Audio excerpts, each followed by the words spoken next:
Hi there, I'm David Harvey, and I'm here with John Andrews, and this is the Two Texts podcast.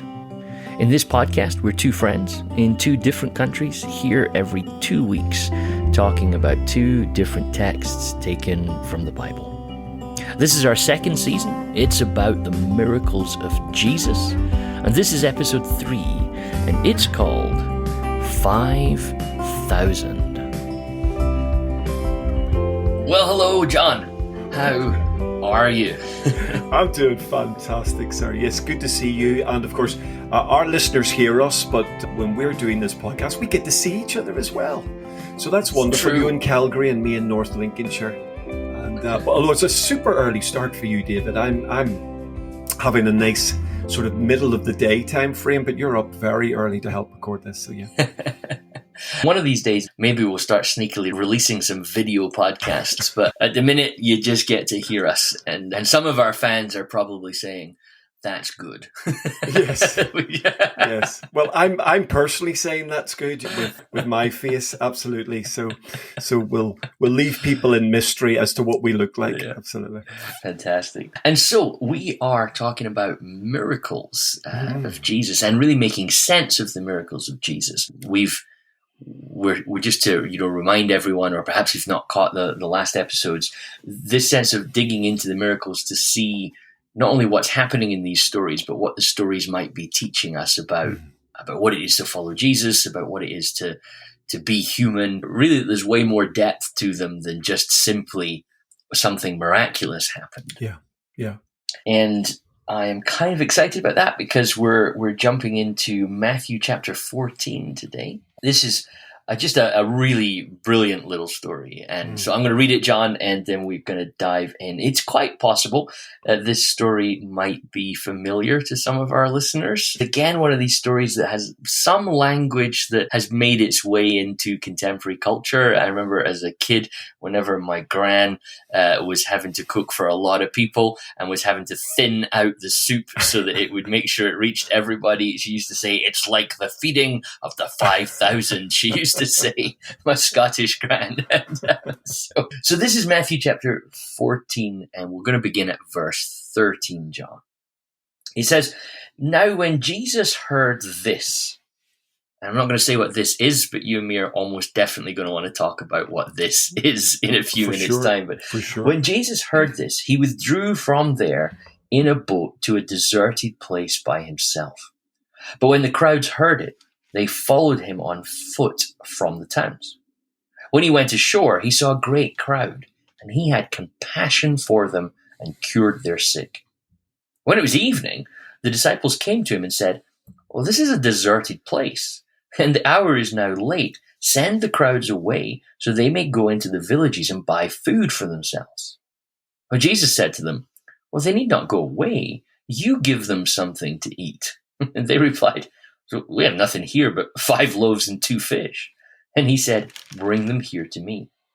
And then he ordered the crowds to sit down on the grass. And taking the 5 loaves and the 2 fish, he looked up to heaven, blessed and broke the loaves and gave them to the disciples. And the disciples gave them to the crowds. And all ate and were filled. And they took up what was left over of the broken pieces, 12 baskets full. And those who ate were about 5,000 men, besides women and children. Fabulous. There's the story. Another favorite of Sunday school teachers the world over. Indeed. Come on. Absolutely. My favorite bit in Sunday school was they all ate and were satisfied. Come on now. I like that. I like the idea that we're not just eating, but we're eating until we're full to the brim. So yeah, love that idea. So a story, John, that has a lot of familiarity and again, a story where a lot of the focus, I think, can sometimes be in our interpretation on almost the wrong things. I remember as a younger person, the huge discussion that was going on in the church context around how did this work? So when Jesus took the 5 loaves and 2 fish, was the miracle that 5 loaves and 2 fish grew and became enough for 5,000 people, or did everybody get a little tiny crumb? And the miracle was that satisfied them. And as much as that's perhaps a fascinating discussion, I feel like it's the sort of thing we're wanting to try and avoid in this sort of conversation about, well, how does this happen? And actually say, what else is going on here that's giving us insight into Jesus and understanding into who Jesus is. But interestingly about this story, it's the only miracle story of Jesus that actually appears in all 4 Gospels, right? Indeed. I mean, what do you make of that? So we've got all these 4 Gospels all giving us different insights into Jesus' life and ministry. And that might even surprise some listeners to go, wait, what? All the stories aren't in all the Gospels. And not only are not all the stories in all the Gospels, there's actually only one miracle story that all 4 Gospels think, I got to tell this story. I mean, that's quite interesting, isn't it? It's fascinating. And of course, for our listeners to think about, because we keep nudging into lovely little hermeneutical ideas or how to read the text, how to understand that. And of course, when it comes to the Gospels, you get this beautiful tension between what they share together and what they uniquely present. And so it's letting each Gospel writer speak in their own right. So Matthew has something he wants to say, Luke has something he wants to say, etc. But then there are moments when they share certain stories together, and right across the 4 Gospels, you get maybe each of the writers including a specific story, or in this case, this incredible miracle. And in a moment like that, that should cause us to lean in and go, why is that? What makes this particular miracle so special or outstanding in the thinking of 4 Gospel writers that they all include it? When there's a whole bunch of stuff, you think, well, why isn't the raising of Lazarus from the dead in all 4 Gospels? That's pretty cool. That's pretty amazing. So you're sort of asking, that's an interesting thing. And I think it's one of the things hermeneutically our listeners should lean into when they are reading the Gospels, is to spot the stuff that seems to correlate and ask why, as well as, of course, try to celebrate what is unique in each of the Gospel writers. I also find myself wondering sometimes what it's like to be at the Gospel writing processes. You think about, like, you're Mark or Luke, and you're writing through these stories, and maybe you've got a friend. Everything happened in community in those days. So, right, okay, I'm going to put together this gospel, says Luke, and they're talking, what stories should we include? And I often love the idea that somebody goes, do you know a story about Lazarus? And Luke's like, nah, we'll leave that out. And it's interesting to even put our minds into that, to realize this underlying sense that, why would you leave that story out? And that, to me, brings us to exactly the point, which is that the Gospels are not biographies. Indeed. If you were writing a biography of Jesus, you would never leave the raising of Lazarus out. But if you're trying to write a discipleship document, right? If you're trying to write a document that has a particular agenda to push you towards following Jesus, then you might say, well, the way I'm writing the document, these are the stories that I need. And it's quite likely in early Christianity, many of the stories were known that didn't, even John makes that reference in John's gospel, doesn't he? That, there's more stories. I just didn't have space. And I was trying to lead you to think about Jesus as the Messiah. So there's all sorts of space for that thinking. But that's what I find so fascinating about the feeding of the 5,000, because here I have to ask myself the question, what is it about a miracle of feeding people who are hungry that all 4 gospel writers thought, when I'm teaching people how to follow Jesus, I have to tell them this story. And I think that it's worth reflection right at the very start for us to almost go, a story about feeding the hungry seems to be considered a central story for the disciple of Jesus to know. Absolutely. And of course, it causes us to lean into Jesus' relationship with the crowd. And there's a fascinating context to that, which we're going to reflect on in just a moment, I think. But also the fact that he was not simply concerned with bringing the kingdom to the crowd, but actually ministering to them, helping them in their ordinary, everyday needs. He could have dismissed that crowd. He could have said to the disciples, absolutely, send them away with no food. But instead, Jesus leans into providing sustenance for this massive community. 5,000 plus people. There's all sorts of estimates as to how many people he may have actually fed. We'll not go there, I don't think. But it's just, we know it's 5,000 plus. And actually, he leaves them satisfied. And interestingly, of course, immediately after this, we didn't read that, but he's able to dismiss the crowd. So it seems that the crowd at this point are undismissible. They don't want to leave. They're hanging on to everything they can get here. But Jesus then, after feeding them, is able to dismiss them, and they actually do go home, at least on that side of the Galilee. So it is worth sort of thinking about. My goodness, why do we have this repeated in all four Gospels? Matthew gives you a little bit of this interesting story. Jesus goes ashore, he sees this great crowd of people, and he had compassion on them, the text. The text said this fascinating little Greek word in there. I'm a fan of this Greek word. Do you like this one? I do. It's like you really got to get your teeth around that and not have a mouthful of Rice Krispies when you're saying that. It's a serious word. And of course, the root of the word is the sort of the idea of splachnon, this bowel. Something's coming from the depth of his being that is reaching out to these people. This isn't just Jesus going, these people are hungry. Let's see if we can hustle up some food for them. There's something coming out of the depth of his being, and he wants to do something to help them and support them and minister. And I think that is a crucial understanding to this story. I think it's the motivation of Jesus in why he's doing what he's doing. It's not just, let's do a cool miracle that will get the people talking. This is Jesus. There's something coming out of the depth of his being to both reach out to these people and heal them, but then also provide for them materially in the context of food.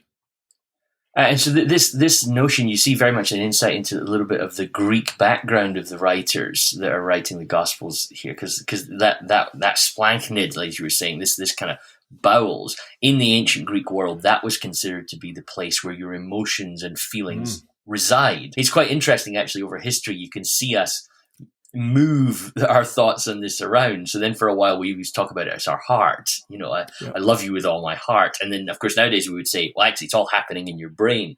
So we've moved up the body from the bowels to the brain. But I often think it's beautifully descriptive. When you do feel something, where do you feel it? In the pit of your stomach, don't you? So you can understand why the ancient thinkers were like, well, the fact that when I feel love, I get butterflies in my stomach, and when I feel pain, when I see something that causes me to, compassion literally means to suffer with, doesn't it? It's in my stomach. I lose my appetite. I don't want to do that. So I find that quite interesting, that word's there. And then one of the things that's kind of neat, again, for our listeners, is when you've got a story that's in all four Gospels, sometimes it's sort of fun to lie them all next to each other and just see what's going on. And of course, when you do this, Mark adds just a little bit more context, doesn't he? So Jesus has compassion on them. And then you get this line, because they were like sheep without a shepherd. So you get the Mark really leaning into the pastoral nature of Jesus here. Indeed. That these people are lost. And I don't even necessarily mean that in high spiritual language in that sense of it. They're quite literally, at the very elementary level, they don't even have any food to eat. And Jesus, the good shepherd, can't just let sheep go hungry. So Mark really ties together the metaphors quite wonderfully, I think. It's beautiful. I think that is really beautiful. And I think it does give you an understanding of how Jesus saw, again, modern spirituality, modern church. We may be intoxicated by just simply the sheer scale of that crowd and go, wow, look at the crowd that's turned up to hear our sermon, or look at the crowd that's rocked up to this concert. And we might be tempted to be sort of taken by the crowd. And yet Jesus sees beyond the numbers and sees the sheep, sees these lost, broken people. People, it seems, so desperate to hang on to whatever he's saying and doing that they're prepared to go hungry. It's clear the whole group, we've run out of food. There's virtually nothing going on. It's starting to get late, and actually, well, we don't care. This is so good. We don't want to let go of this. And Jesus sees this magnificent crowd, but sees in the sheep lost. And that nuance, that motif of the shepherd heart of God. It's interesting that in terms of a leadership motif, it is probably the number one motif. So when we think of God as our leader, as God is leading his people, shepherd comes over and over and over again. It is a dramatic and glorious. And of course, Jesus himself in the New Testament is referred to as the Good Shepherd. He calls himself that, the chief shepherd and the great shepherd. So this gorgeous shepherd motif, the Lord is my shepherd. I shall not be in want. He leads me to the green pastures. He makes me lie down in those pastures and gives me a drink by the quiet waters. And there's if you lean into Mark and then come back to Matthew, there's an unmistakable sort of nuance here of the shepherd leading these sheep to green pastures and to still waters, even though they're in the middle of a desert place. Yes. And maybe there is at one level, these people are just hungry and literally lost in that sense. But there's another glorious level that there's a massive redemptive motif being played out here in the context of the people in wilderness desperately needing someone to get them out of that wilderness and into the promised land. And I think there's all sorts of nuances within that.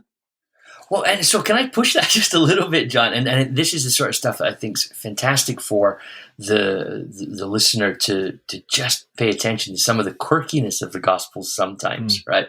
Now, in one sense, I want to relate to the crowd, okay? And I think you and I both can. So I have, in my life, found myself in a moment of study in the Gospels before, getting so excited by it that I've stayed up too late, right? I don't know if you've ever had that I've I'm going to go to bed in a little while. In truth, it happened last night. My alarm was going off well before dawn this morning to jump up and do this recording. And I was sat with Matthew going, I just got to read a bit more of this because this is just so exciting. I've also skipped meals before. I know you've told a funny story in the past where you even passed up toilet breaks. So you and I can both relate to just being so encapsulated by the works of Jesus. So I find myself thinking, if I was in that crowd, I wasn't going to be leaving to go and get some food either. And then you get to that moment where you're like, oh, I'm in a bit of trouble now. But here's what's interesting. So Jesus says, and there's humor in this for sure. Jesus, has compassion on them because they're like sheep without a shepherd.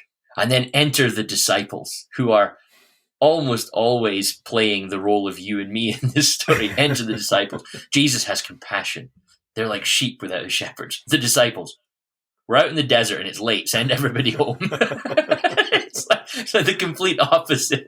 Complete opposite. But notice, this is a desert place. Some translations turn it to a lonely place, but the language is, this is a desert place. And this is a deserted place. But interestingly, before the miracle even happens, in Mark's gospel and in Matthew's gospel, you see this. He says, make the crowd sit down on the grass. And in Mark's gospel, on the green grass. Mark even tells you the color of the grass. Now, I just think there's something fascinating for any listener to say there, that your perspective of where you are can be so altered just by how you see things. We're in the desert, Jesus, and we've got no food. Actually, there's some grass over there. Actually, it's not as bleak, and the grass is green. So it's almost like Mark's just hinting to the listener, it wasn't as bad as the disciples thought. Right? You can paint the picture of the place you're in as a desert place where nothing can happen. But actually, you might just be a couple of feet from some green grass where there's actually life, growth. And I think about my own life of following Jesus, how often I've considered myself to be in a really bad place. And then years later, I've looked back and realized, wow, God was doing some really amazing things in my life at that point. My perspective was just faulty. I don't know if you resonate with that, John. Totally. And I think it's often the tension between the prophetic opportunity that's presented in a given moment and the pragmatism that you have to contend with. I think the disciples It's a are beautiful way reacting to like say it. 99% of us would react, just pragmatism. Hey, hold on a minute. It's getting late. There's like thousands of people and we need to get rid of them because there's no way we Yeah. can look after them. I totally get that. It's a perfectly understandable, pragmatic response to a growing problem. But yet, don't we see on the other side, here's Jesus opening himself up to a phenomenal prophetic opportunity to do something in the remote place that isn't as bleak as maybe you think it is, Peter.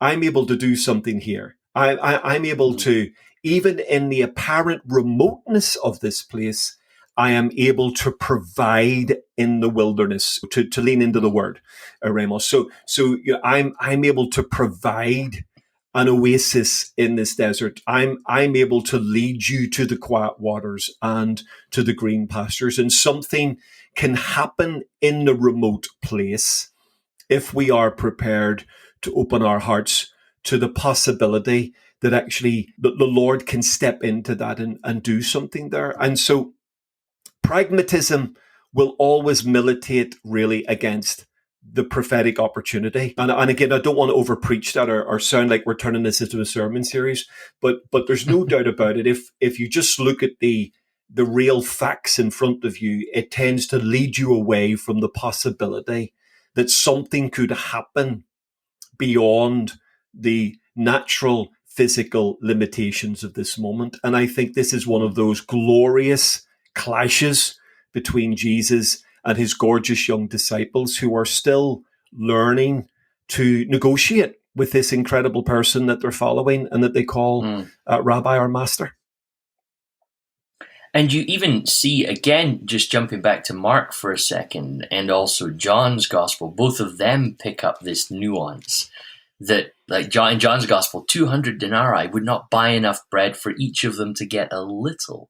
200 denarii is about a day's wages for a laborer. Yeah. So Jesus has sort of said to them, well, like, we're going to have to look after these people. And the pragmatist immediately goes, goodness, almost a year's, like half a year's salary, and we're not even going to give people a nibble. You know? Yeah. So then, well, let me say it like this. This is a story about bread in the desert. So there's probably some resonancies going on here for the ancient Jewish reader as well, right? And in John's Gospel, the crowd definitely figure that out. They go, wait a minute, we've just got bread in a desert place. That's a story we know. Do you want to expand on that? Well, yeah, I think again, this is where we're at a bit of a disadvantage as 21st century sort of Jewish readers who are having to reconnect with the Torah, reconnect with some of those amazing stories that the audience of Jesus would have been raised on. And so you get this incredible sense of God providing for his people in the journey through the wilderness, bread, manna, and of course throws in a bit of meat there as well with the quail. Yes. But you get this incredible sense that on the journey to going where the Lord wants them to go, he becomes their provider. He becomes their sustainer. He's the one who will open his hand and ensure they have enough. And even to the point where they don't even have to gather in Sabbath. Just like gather enough and it'll cover both days. And so you've got this incredible sense of the Lord providing for them, leading them, guiding them, giving them all that they need for the journey they are on. And of course, Jesus leans into that as this incredible statement, I'm the bread. I'm the one you need to feed off. I'm the one you need to eat off. I love the sort of Johannine conclusion, which is sort of Jesus says, eat my flesh, drink my blood. And it's almost as like the exits are here, here, here, here, and here. It's like Elvis has left the building as the crowd suddenly go, what? No, that's not the leap we wanted to make. But at the end of it, you've got this sense of an understanding that there is a natural bread being provided, but there is a greater and deeper message being provided into the midst of this. And of course, I think the nuance of Moses in the wilderness with the people of God and Jesus in the desert place with with people that he's calling to the kingdom. I think that absolutely sits there.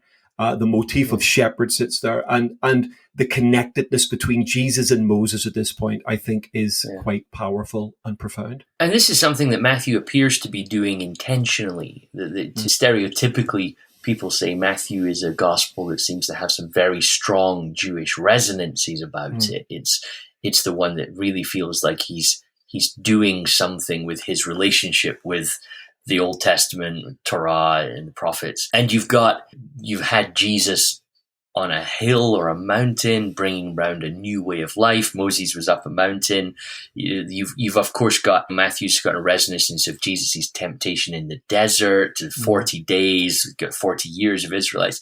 It's as if Matthew is trying to draw certain parallels, almost to create something of what you might call Jesus as the new Moses. And so now they all make similar points, the gospel writers do, but Matthew just seems to want to keep that a little nearer the surface than some of the other writers, doesn't he? But again, you do see it also in John's gospel, I think, and John even makes it explicit at some points that the people at the end of this miracle story, the people want to make Jesus king by force, and there seems to be traditions developing around the time of Jesus that when the next rescuer comes, when the Messiah comes, they'll start to redo some of these mosaic miracles, for want of a better term. And so you have this sense of, wait a minute.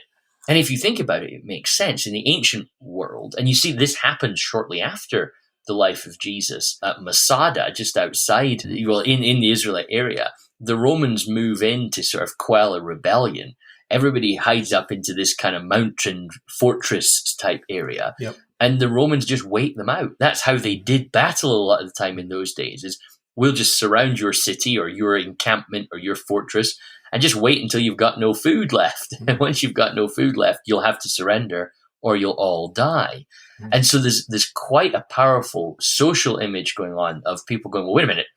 If you can feed 5,000 people with a few loaves, you would be an amazing king, because we'd be unbeatable because the armies that besiege us, they'd run out of food before we would. And there's almost this kind of humorous sense of we've got 10 loaves in here. We'll be here for a while, So you can see why the crowds go, we want rid of these nasty Romans. And now we've got a potential guy who could not only lead us with profound wisdom, but can feed us without much.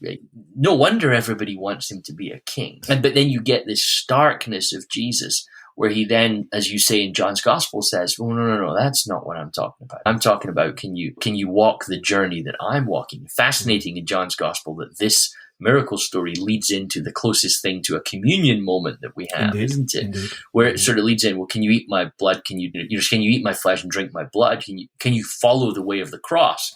To which, of course, everybody goes, no, and leaves.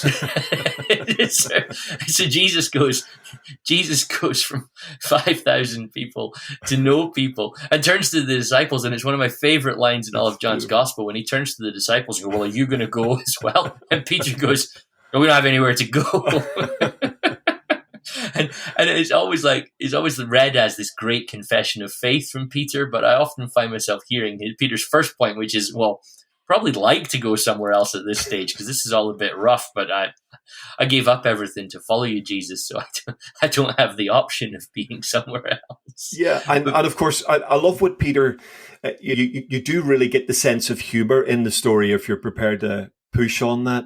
But I do love what Peter concludes with. Peter says, well, once he's getting over the shock of just crowds leaving, and realization he's nowhere really to go, having given up everything to follow Jesus. He then says something magnificent. He says, like, where could we go? You have the words of eternal life. And I love the fact that Peter is linking now the words of Jesus to the bread idea. That not only has Jesus declared himself to be the bread of life, but Peter's now going, no, your words are life. And of course, it seems to be he is maybe with the other disciples starting to grab the momentousness of the sort of transition they're going to have to make to be the followers of this this bread and participate, even though they would continue to struggle with the imagery. And you have those humorous moments where they get stuff and then they don't get stuff. But I love Peter's reaction. But Lord, you have the words of eternal life. And I think, again, it's that lovely idea that there is a feeding of hungry hearts here. But the aspiration of Jesus is that they will come to understand that in order to have hunger truly satisfied, they must feed of something greater, something beyond themselves, feed of him himself and his words. And I really do like that Johannine sort of reflection on that. Yeah, it is beautiful, isn't it? How Peter gets that first realization of, oh, Jesus is not trying to build the kingdom we thought he was trying to build. Mm-hmm. He had 5,000 people, or 5,000 men, plus women and children, who were ready to go, let's start a rebellion here. Mm. And Jesus said no, and this is what we're actually trying to do. And they all leave. It's the story that always comes to my mind, John, whenever people go, wouldn't it be great if Jesus could come to your church for just one weekend? And I often find myself thinking, be careful what you wish for, because his sermon results were pretty tragic. And so pushing then, let's just go back to the comment that I made right at the very start, because I think we're laying out some of the sort of groundwork here, John. So we've got resonances of what kind of kingdom is Jesus trying to build. I think that's we're going to want to come back to that at some point. But we've then got this Moses echo. And then we started verse 13 of Matthew chapter 14, when Jesus heard this. And so, as has been our way in two texts, is to just zoom out a little bit and say, well, what did Jesus just hear? Because whatever it was, Jesus heard something, and he decided to go to a deserted place by himself. Yeah. But the crowd chased him down. They weren't going to give him. But Jesus was actually trying to avoid the crowd at this particular moment in his ministry. And once we jump into that parallel, there's some really interesting nuances to sort of see what's going on again with Matthew sort of setting up a scene for us. In my Bible, we have a lovely little division point between verse 12 and verse 13. It says Jesus feeds the 5,000. And verse 12 says this, John's disciples came and took his body, that's John's body, and buried it. Then they went and told Jesus. So if our readers look at the beginning of Matthew 14, you've got there the story of the execution of John, and it climaxes, at least emotionally for Jesus, with him being told directly by the disciples of John that John is dead. Now remember the relationship that Jesus has. He's a relative of John, and of course John was the preparer of the way, the harbinger, the Elijah who would prepare the way for the Lord. So what's really remarkable, I think, on the first level, David, is that everything you're about to read from verse 13 onwards in Matthew, all those amazing miracles, the feeding of the thousands, the walking on the water, the people being healed at Gennesaret, all of that's in Matthew 14. It's all coming out of a moment of grief. Yes. And actually Mark also sort of leans in this. Mark talks about, at this point, Jesus says to his disciples, come with me by yourselves to a quiet place and get some rest. And part of that's in response to some things disciples have done, but also you get the sense in of Jesus, he's needing some emotional, I know for some of our listeners this is difficult, but he needs some emotional reinforcement because he's just discovered that John has been executed. And so then Jesus, at one level, remarkably feeds the hungry, walks on water, heals the sick, and all the while he's in a position of grief. And I think Matthew really touches this. He withdrew by boat privately to a solitary place.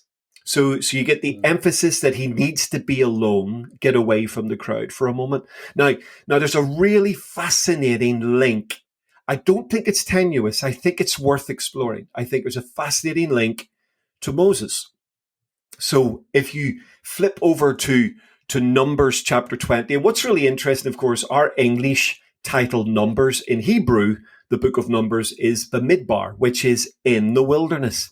And so you've got the journey of God's people through the wilderness. This is an interesting little piece of. I often think it's just worth mentioning, as you mentioned, that the way that the first books of the Torah, the first 5 books of the Old Testament, are named is all based on their first lines in Hebrew, isn't it? Indeed, so we talk about this book Genesis. In Hebrew, Genesis is literally called "in the beginning," isn't it? Right, and Numbers, which is, if you read the opening bit of Numbers, you might think, yeah, it's a fair title, but Numbers is called in the desert, isn't it? Yeah, so they all have these. So all 5 books in Hebrew are named after the first few words, which is quite interesting. And actually, personally, for me, in my own study of the Old Testament, this has really helped me. I read the first 5 books of the Bible differently because I think I lean into a Hebrew understanding of why the book is written. So Bereshit in the beginning, Shemot, names for Exodus.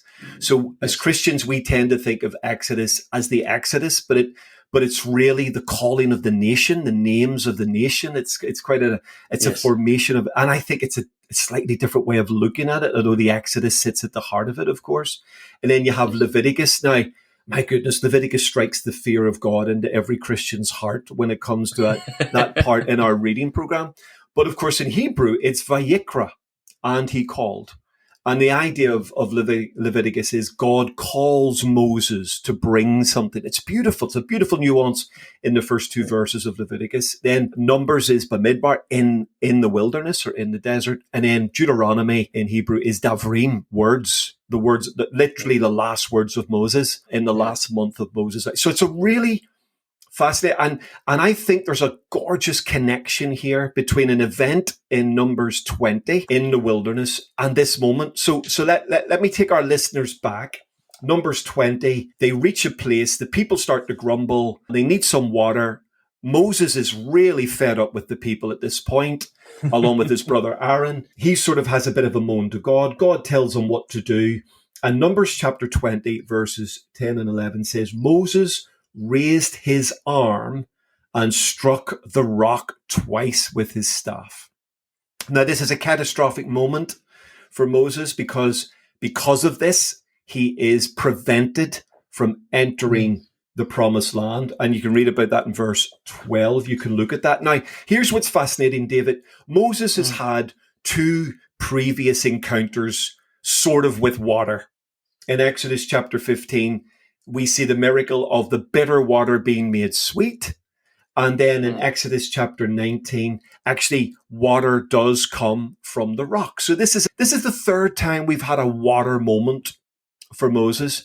Yet his reaction the 3rd time is absolutely out of character to the first 2. Now, why might that be? I think verse 1 of Numbers 20 gives us a clue. This is where it links to Matthew 14. So Numbers 20 verse 1 says this: in the first month, the whole Israelite community arrived at the desert of Zin, and they stayed at Kadesh. There, Miriam died and was buried. Okay? And if you track Miriam, Miriam is a serious player in the story of Moses. I mean, my goodness, three children. One becomes the teacher of Israel. One becomes the high priest of Israel. And Miriam, we know, prophesies. My goodness, that's a pretty successful experience raising your kids. And so it says, Miriam died and was buried. And then it says, the very next verse, David says, now there was no water for the community, and the people gathered in opposition to Moses and Aaron. Now, I'm going to lean into one of my favorite authors in the context of the Torah, and that's Rabbi Jonathan Sacks. Unfortunately passed away last year. We lost a great scholar in the Hebrew text. And he says this is his observation, and I think it's profound. He says about Moses coming to the rock, he says, for the first time, Moses faces a challenge without Miriam. And for the first time, Moses loses emotional control in the presence of the people. Now, hold that thought, right? So you've got Moses loses Miriam. He's immediately confronted with a crowd who need something. They need water and food. and they're very explicit in their complaints in Numbers 20. And in total emotional frustration, he bashes the rock. He hits it twice. Now fast forward to Jesus. Jesus has just been told John is dead. He goes to a solitary place to get away from the crowd. He steps off the boat. The first thing he sees is a crowd. What does he do? He has compassion for them. And you end up with a completely different reaction. So here's Moses, who should have led them into the promised land. In reality, being now, and it feels a bit harsh to be fair, being barred from going into the promised land because he sort of loses control here. Here's Jesus now, can I use the language, the greater Moses, the substance of the shadow that Moses represents. And here's Jesus on the back of a death, reacting completely differently to Moses. And instead of then striking the rock and missing an opportunity, Jesus becomes himself the provision for the people. If you like, the water and the food comes out of him and, as it were, enables him to lead them towards the promised land of freedom. Now, I hope I'm not overstretching that. I don't think I am. I think if Matthew is leaning into the Moses motif, if the other gospel writers are sort of flagging that for their audience, then there is a remarkable, at the very least, a remarkable coincidence that Moses, in a moment of desert breakdown, in the context of the death of a relative, does something that he's held accountable for. Jesus, in a moment of emotional challenge, in a desert place, manages to react with compassion and bring something greater to the context. And it could be those two ideas are connected.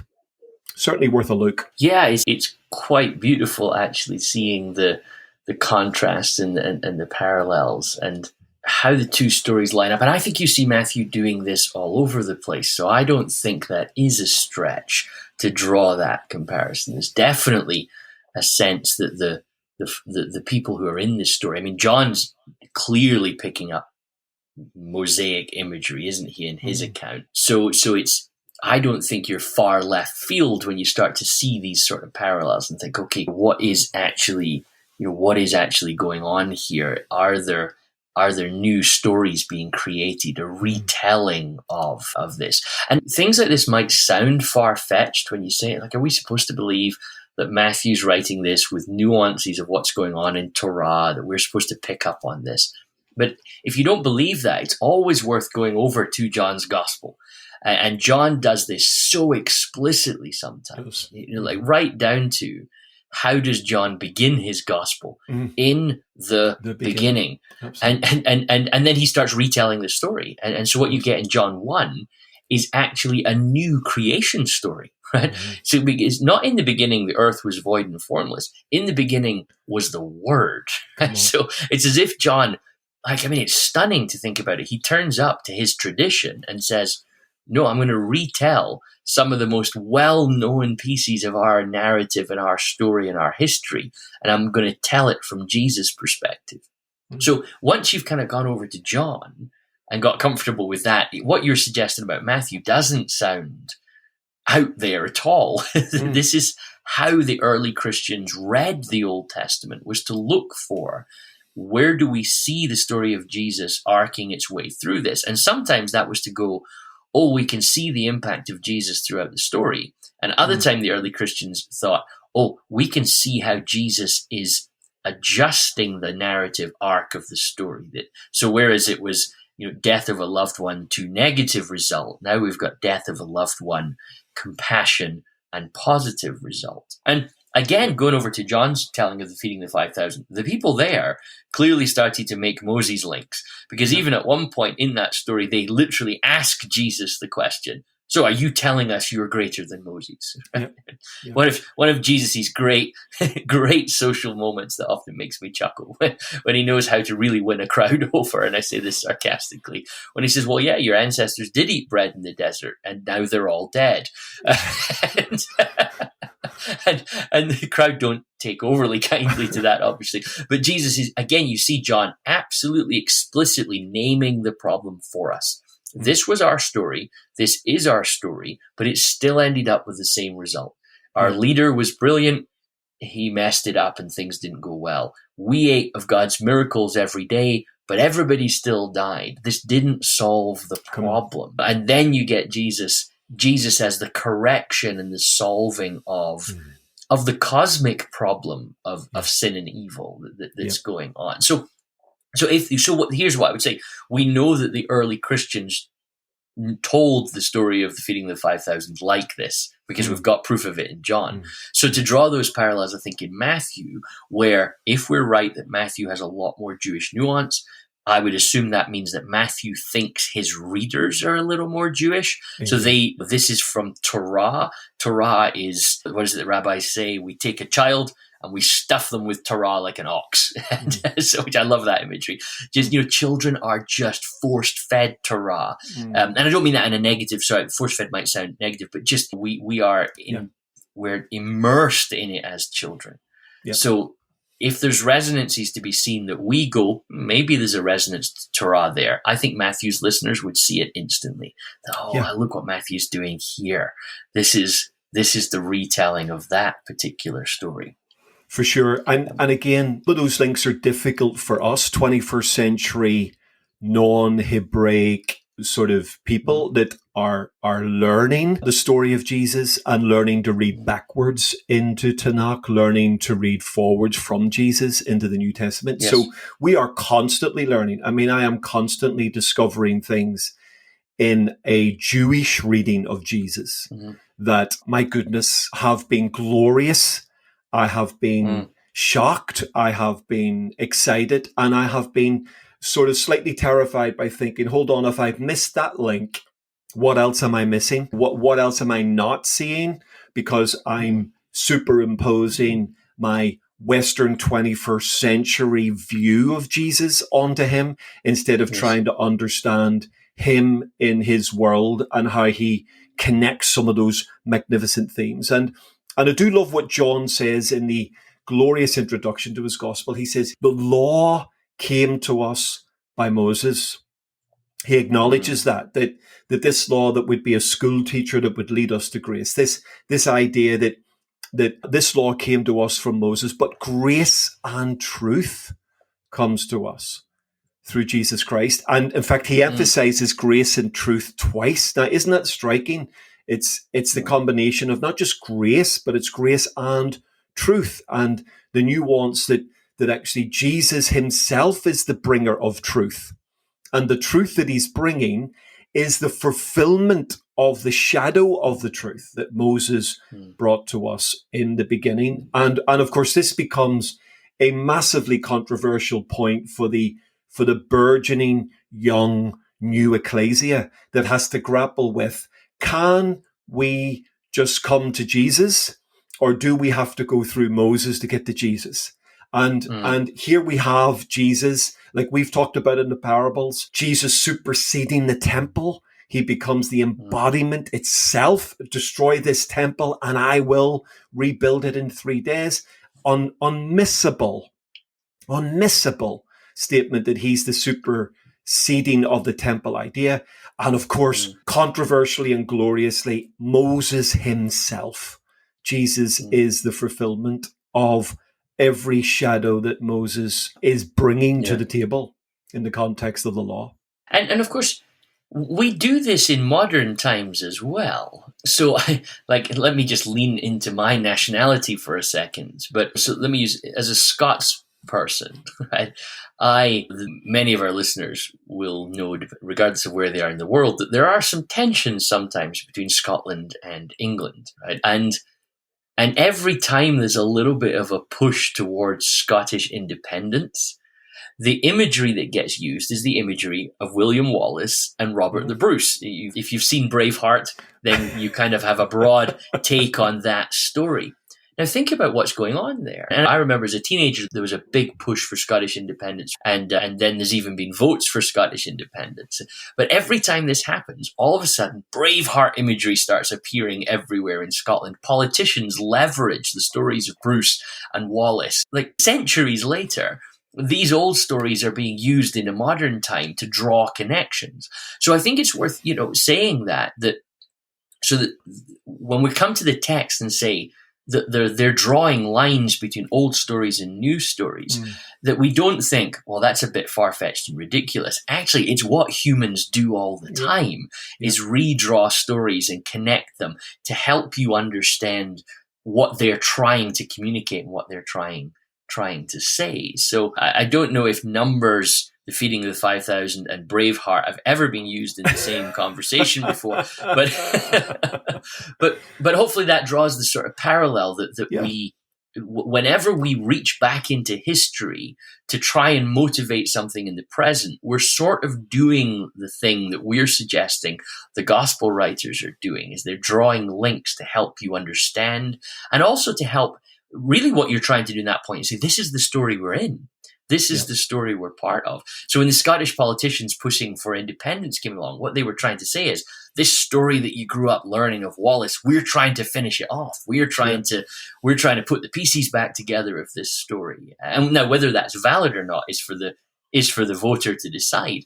Yeah. But for us as gospel readers, it's a very common thing to do what we are assessing the gospel writers to be doing just here. I think Paul and the writer to the Hebrews, they also pick up these ideas. I mean, you read Galatians, my goodness, how Paul works Tanakh for the advantage of this message that Jesus is bringing, this fulfillment of grace and truth. I know the book of Hebrews can be troublesome for some people, but it is a magnificent piece of literature that reads back into Tanakh and connects substance to shadow. And again, I think it's our listeners recognizing that actually Moses, Elijah, these are shadows of something that will ultimately be totally fulfilled in and through the person of Jesus Christ and the ecclesia, the community that he will call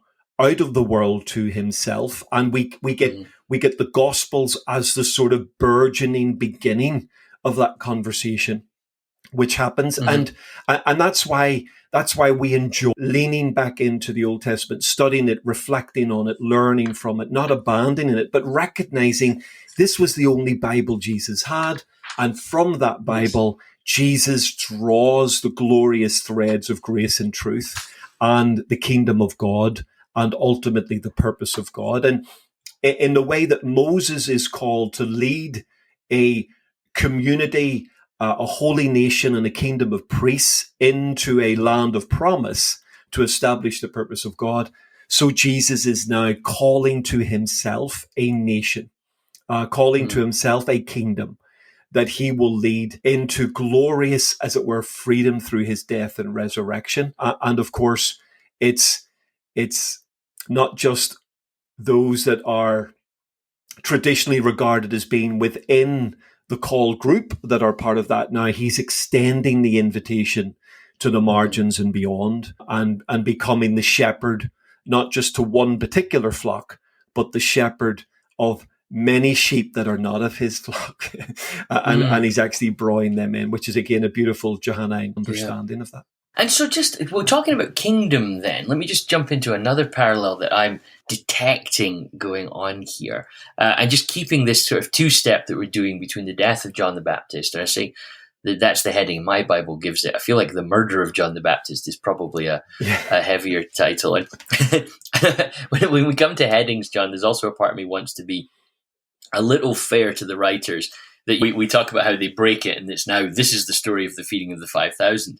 Of course, the two verses before, you have John the Baptist's head on a platter, John the Baptist being buried. To be fair to the English printers of the Bible, if you don't put that heading in, the feeding of the 5,000 goes from a U classification to a 15 quite quickly, doesn't it? It's no longer a children's story. But think about this for a second. I like to see party all over the place in Jesus' story. But there's two parties going on here, actually. They're not badged as parties, so I'm being a little facetious. But you've got the party for Herod's birthday, Indeed. and then you've got this big feast that Jesus produces from almost no food. And you've got the King Herod, who even in the socio-political context of Jesus' world, nobody liked Herod. The Jewish people didn't like Herod. They felt he was a puppet king. In fact, you even see that alluded to in the parables of the coins, don't you?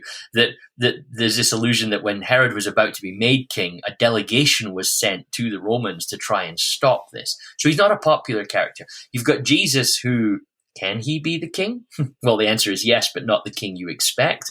And now let's clash the two kingdoms together. And you have Herod, he hosts a party, it's his birthday, he's expecting gifts, and the net result of this party is this barbaric, it's nothing other than barbaric moment where the person who's hosting the party wants to show off his power. Look how much power I have. I can actually execute someone it's awful. It's ghastly, isn't it? That I'm going to execute someone just to show off to my party guests as to how much power I have, right?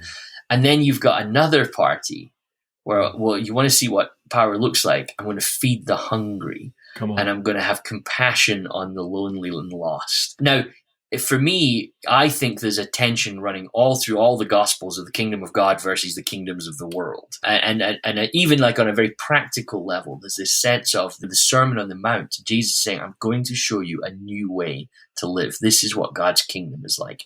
And I can't help but see another kingdom clash going on here. You can have the kingdoms of power that just kill and destroy. And it's so stark here for me, John. They can kill and destroy for no reason at all, right? This is quite simply just a barbaric show of power. And then you get this, and I don't even like using the term of Jesus because it's so different from it, but then you get this different show of power just verses later that come from compassion.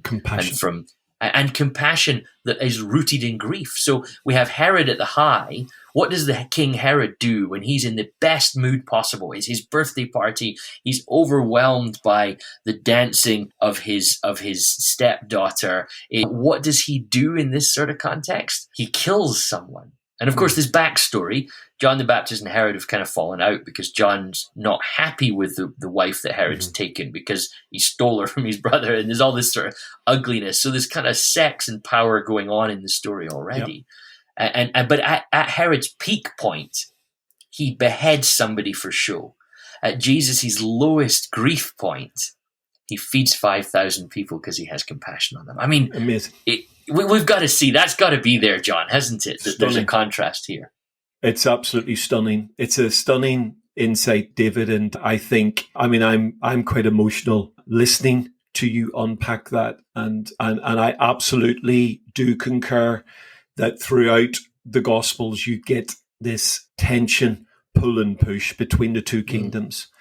And of course, ironically, if you bring the Johannine text into it, and I'm really loath even to say this because your point was so magnificent, it feels like I'm just adding to it rather than, as it were, making it better. But it's when you go to John, of course, in this act of compassion, they want to make him king. So yes. you get Herod desperate to be loved by the people, but the only way he seems to be able to relate to the people is through force, through brutality, almost Roman-esque behavior. And we know the Romans were slightly embarrassed by the Herodian family. One of Herod the Great's sons is actually removed by the Romans because they don't like him. Yeah. And when the Romans start removing you because you're nasty, you're pretty nasty. And they replace you. They put Pilate in his place. So you get Herod desperate to be loved and doing it through all the normal trappings of the brokenness of power. And here's Jesus feeding the hungry and they want to make him king. Yeah. And you go, my goodness, the contrast between those two moments is just magnificent. And it's certainly something that our listeners should take a moment or two to reflect upon. It's fantastic. There's a little book that I've just picked up recently, John, by Skye Jethani. He's written this little book called What If Jesus Was Serious? And it's a beautiful little book, right? Its subtext is a visual guide to the teachings of Jesus that we love to ignore. And he basically works through the Sermon on the Mount, and there's little sketches and drawings in it, and he makes these little points. But he has this one little comment where he says, if Jesus was serious, then we will always have enough. Right? Wow. And he picks up on something that Walter Brueggemann worked on about 20 years ago. What Brueggemann does is he says that the great myth that appears in the Bible is the myth of scarcity, that there's not enough. And Brueggemann tracks it down to Joseph, actually. He says that what you see beginning to happen is this realization, there's not enough. So what do humans do? What do broken humans do when there's not enough? They start stockpiling, right? Yep. They start keeping it. And you see that happen. So the whole Israelite slavery thing, it comes out of basically this idea that there's not enough. And when Brueggemann says, you see this throughout all of world history, that everything that we do as humans is often built on this myth that there's not enough. Mm-hmm. Right? This is why we save money. This is why we go for bigger jobs. This is why we buy bigger houses. That we do these things because we're like, well, yeah, but what might happen if we don't have enough? And then we start to treat each other as enemies because we're all in competition to make sure that I've got enough. And any charity work we do is always done once we become comfortable that we might have enough. We actually think about, what about everybody else? Brueggemann says that this myth of scarcity then is ubiquitous, it's everywhere, but it's constantly contrasted in Scripture by the message of God, right? Mm-hmm.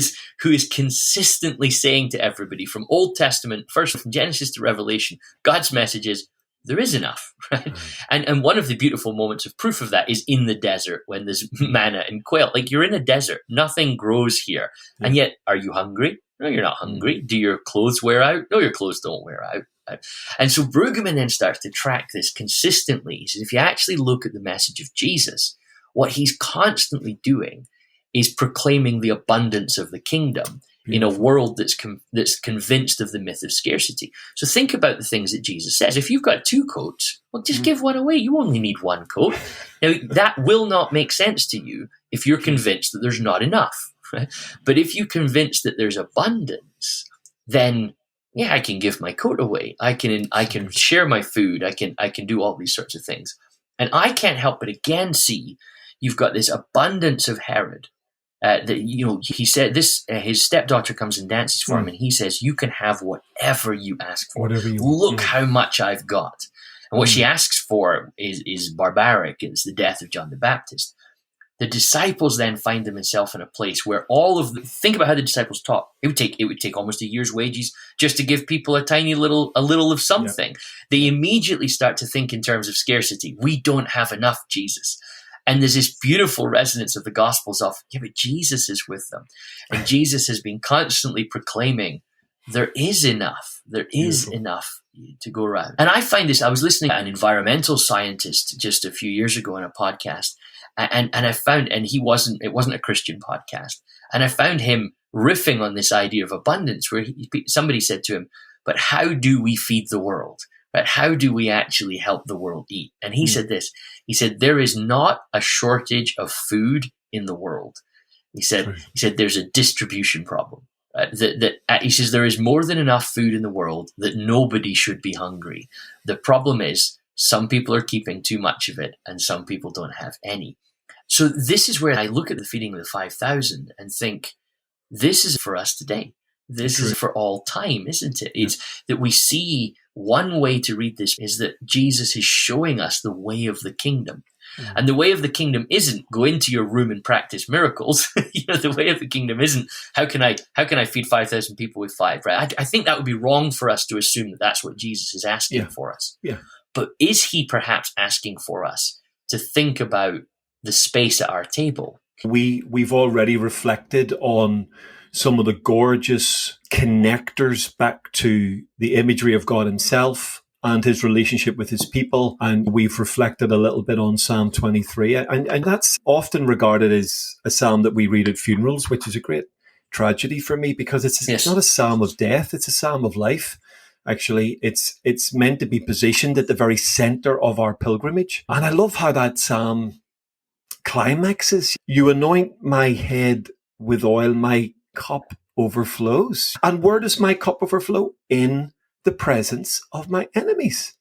So you get this incredible sense that actually the Lord is not only just providing, but the provision of an overflowing cup. The idea behind that is all that I have is yours. I'm the host, and I'll deliberately overflow your cup, not because I'm clumsy, but because I want you to know that everything I have here in my tent, everything I have in my estate, you have access to.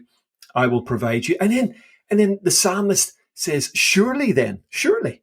And remember, he started with the idea, the Lord is my shepherd, I shall not be in want. So it leans in totally to the idea of the issue is not scarcity. The issue is, are we willing to trust the shepherd? Are we willing to follow the shepherd wherever he leads us, knowing that we will never be in want if we do that? And of course, it begins with this magnificent statement, the Lord is our shepherd, and we shall not be. And then it ends with, surely, goodness and loving kindness will hunt me down all the days of my life, and I will dwell in the house of the Lord forever. That's why Psalm 23 for me, David, forms a daily confessional practice in my life. I did it this morning in sitting in my back garden of my conservatory in the quietness of the morning, the stillness of the morning. At about 5 minutes past 6, I spoke out. I recited this magnificent psalm because a belief that he is our shepherd, a belief that we are his sheep, ensures we will always have what we want because he is always the God who meets the needs of his people. And I think Old and New Testament, a Bible worldview, completely and absolutely affirms that. And I think you're right. The feeding of the 5,000 plus and the feeding of the 4,000, because there's this gorgeous wee moment where the disciples are on a boat with Jesus and they get into a bit of an argument about the yeast and the Pharisees, and they completely misunderstand. And Jesus says, what do you mean? What are you talking about bread for? Did you not see me feeding everybody? How many baskets were left over with the 5,000? Many baskets? And they're on a completely wrong track with him. And he's saying to them, look, don't worry about bread. I'll take care of the bread. You've got to watch for other things. You've got to take care of other issues. So the feeding of the 5,000 for me is not just, hey, wouldn't it be great if we could do that in Scunthorpe City Centre? But there's more to this. He's saying to them, I am enough. I am enough. My way is enough. And if you will eat this bread, you will never go hungry again. If you will drink of my water, you will never be thirsty again. If you will lean into me, you will be whole. You will have everything you need. If you follow my way, you will be satisfied. And I think that's a glorious, glorious message at the heart of this amazing miracle. Okay, so that's it for the first episode this week. Our second text this week releases on Thursday. If you want to get in touch with either of us about something we said, you can reach out to us on podcast@twotexts.com or by liking and following the Two Texts podcast on Facebook, Instagram, Twitter, or YouTube. If you enjoyed this episode, we'd love it if you left a review on your podcast app or one of our social media sites. And if you really, really enjoy this episode, why don't you share it with someone you know? Don't forget you can listen to all our episodes at twotexts.com or wherever you get your podcasts. But that is it for today. We're back on Thursday, so until then, goodbye.